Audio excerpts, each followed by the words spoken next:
फिल्मी flashback with doctor Manoj Salvekar.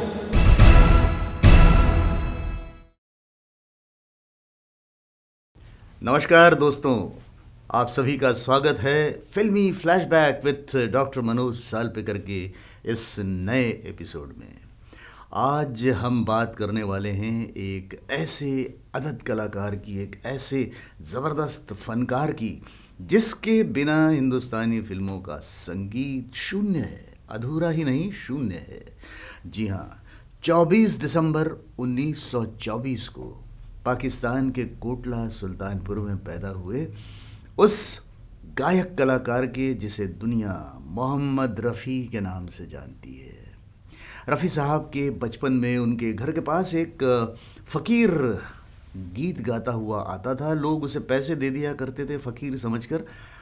एक बार रफ़ी साहब ने उसे बुलाया और फिर से गाने के लिए कहा।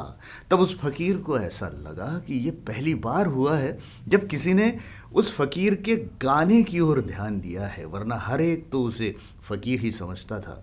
और रफ़ी साहब बाद में अपने इंटरव्यूज़ में ये बताते थे कि वो फ़कीर उनका पहला गुरु था जिसका गाना उन्हें बहुत पसंद आता था।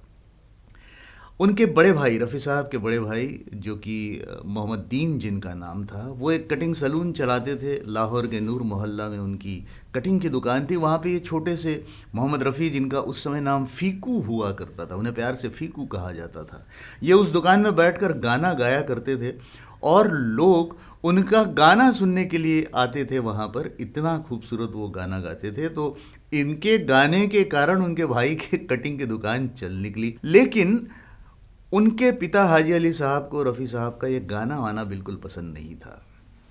दीन, जो मोहम्मद दीन उनके भाई थे, उनके एक मित्र थे मोहम्मद हमीद। उन्हें ये स्पार्क नज़र आया मोहम्मद रफ़ी में और उन्होंने डिसाइड किया कि इन्हें बम्बई ले जाकर फिल्म इंडस्ट्री में इनकी कहीं जगह बनाई जाए। घर के विरोध के बावजूद भी हमीद साहब उन्हें लेकर आए। वो दौर था जब सैगल और नौशाद, ये दो ही नाम हिंदुस्तानी फिल्मों के सुपर हीरोज़ के रूप में लिए जाते थे। मोहम्मद रफ़ी साहब की इच्छा थी सैगल साहब के साथ गाना गाएं और नौशाद साहब संगीत दें। नौशाद साहब से किसी तरह पहचान निकाल कर भाई हमीद ने पहली बार उन्हें नौशाद साहब से मिलवाया।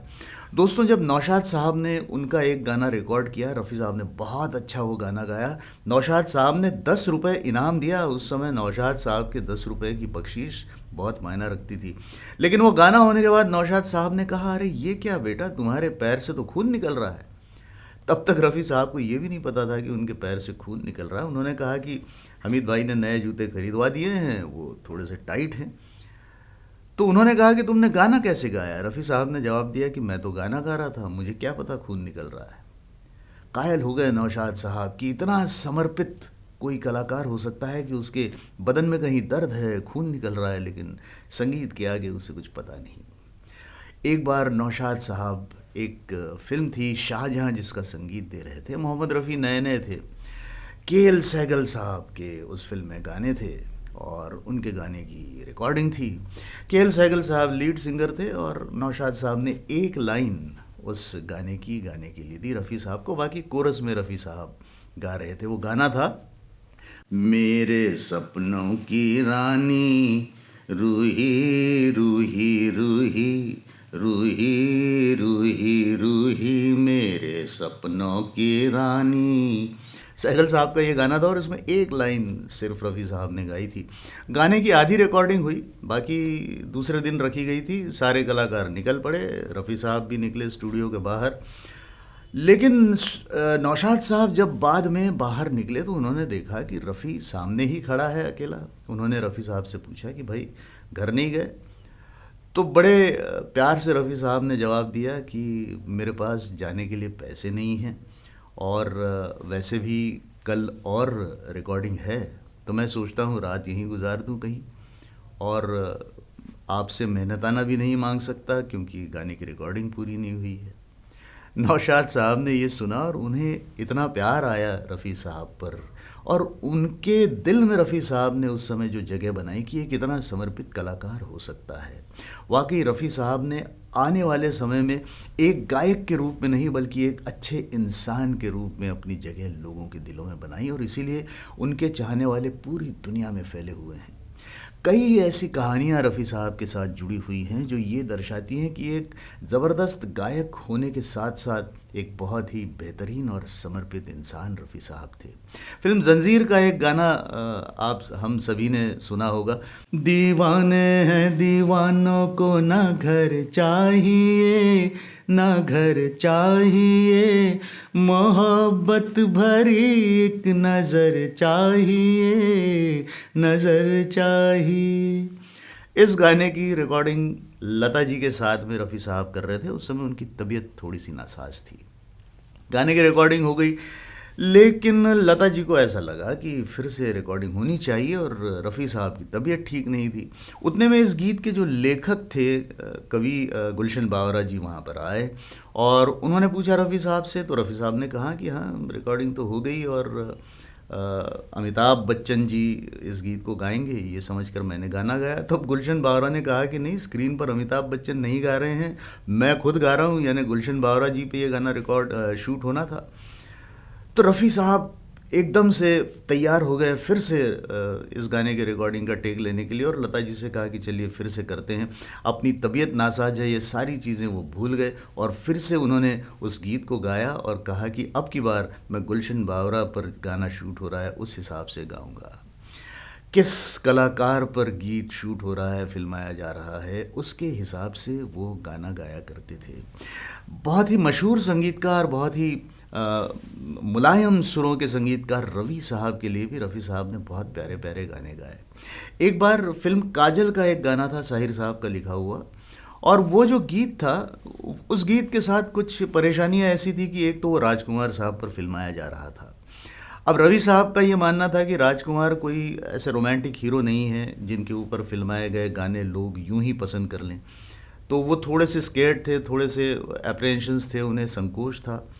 और दूसरी बात कि ये जो गीत लिखा था साहिर साहब ने, उसके जो बोल थे, वो जो लाइन थी उसकी, वो अच्छा इस शब्द पर ख़त्म हो रही थी। ये जुल्फ अगर खुल के बिखर जाए तो अच्छा। अब ये जो अच्छा शब्द था, इसके बारे में थोड़ी सी तकलीफ़ रवि साहब को थी, और उनका ये मानना था कि थोड़ा सा ऑड है, लिरिक्स के हिसाब से कंपोज करना थोड़ा सा कठिन जाता है। तो उन्होंने तर्ज बनाई और रफ़ी साहब से कहा कि ये अच्छा जो वर्ड है, इसके एक दो तरीके तो मैंने बना लिए हैं, लेकिन आपको अगर कुछ सूझ रहा हो तो आप इसमें ऐड कर सकते हैं, क्योंकि ये एक समान ये अच्छा वर्ड पे ख़त्म हो रही है जो लाइन, ये थोड़ी अटपटी लग रही है, तो इसको कहीं ना कहीं कुछ अपने को चेंजेस करना पड़ेगा। दोस्तों, रफ़ी साहब ने ये गाना गाया और आप भी इस गाने को सुन सकते हैं। इस पूरे गाने में 11 बार अच्छा ये शब्द आया है, और हर बार ये अच्छा अलग तरीके से रफ़ी साहब ने गाया है। एक बार भी, not a single time he has repeated the way he has संग, एक बार भी जिस तरीके से गाया है वैसा नहीं गाया।